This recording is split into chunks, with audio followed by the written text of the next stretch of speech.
Voter list क्या सरकार बनाती है? मैंने नहीं बोला नहीं, आपने बोला क्या, और आपने सही बोला कि सरकार वोटर लिस्ट नहीं बनाती है।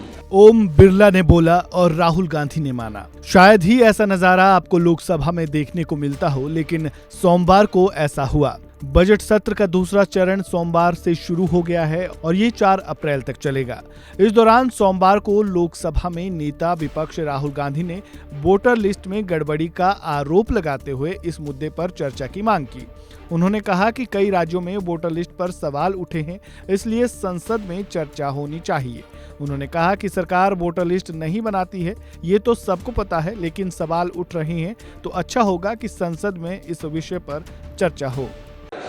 आपने सही बात बोली कि वोटर लिस्ट क्या सरकार बनाती है?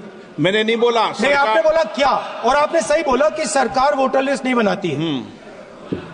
मगर पूरे देश में वोटर लिस्ट पर सवाल उठ रहे हैं, हर स्टेट में, हर ऑपोजिशन के स्टेट में, और महाराष्ट्र में black and white voter list पे सवाल उठे हैं। तो पूरा ऑपोजिशन मिलकर सिर्फ ये बोलने दीजिए, पूरा ऑपोजिशन सिर्फ मिलकर ये कह रहा है कि वोटर लिस्ट पे यहां पे एक डिस्कशन हो जाए। ओके। आप बनाते नहीं हो, इसको हम एक्सेप्ट कर रहे हैं, आप डिस्कशन तो कीजिए। आनंद भदौरिया जी। ओके। बजट सत्र का दूसरा चरण शुरू हुआ तो सोमवार को भी सदन में हंगामा हुआ। डीएम के सांसद कनिमोझी ने शिक्षा मंत्री धर्मेंद्र प्रधान के उस बयान की आलोचना की जिसमें उन्होंने तमिलनाडु के नेताओं को असभ्य बताया था। इस मुद्दे पर धर्मेंद्र प्रधान ने कहा कि अगर मैंने ऐसा कहा तो मैं अपने शब्द वापस लेता हूं। वहीं विपक्षी सांसदों ने सदन में इस पर बवाल काटा तो स्पीकर ओम बिरला ने उन्हें तगड़ी फटकार लगाई। At one point of time, Tamil Nadu government has ready to sign an MOU with Government of India for accepting PM3. Few of my members, few of my MP colleagues came to see me.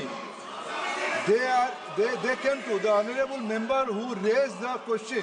She also came to see me with Honorable Education Minister of Tamil Nadu. They agreed. They went back. They have a U-turn. It is their problem. Let them come. And Government of India is open on this issue. Many more speakers are many more non-BJP states, especially Congress, Karnataka. Let me give the example. Karnataka is accepting the NEP and they have some reservation verbally on NEP, but they are implementing PM3. In Himachal, they are implementing PM3. Right now, my friend, Congress friend from Amritsar raised a question. It's a non-BJP rule state.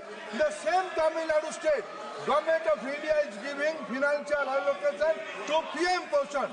They are dishonest, my dear friends, they are dishonest. They are not committed to Tamil Nadu students. They are ruining the future of Tamil Nadu students. Their only job is to raise language passion. They are doing politics. They are doing mischief. This is unfortunate in the federal state. They can't put allegation against Government of India.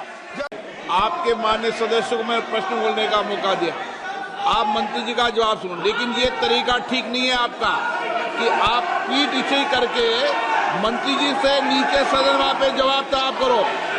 ऐसा नहीं कर सकते आप, ये गलत परंपरा है।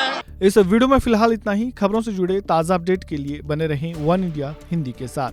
धन्यवाद।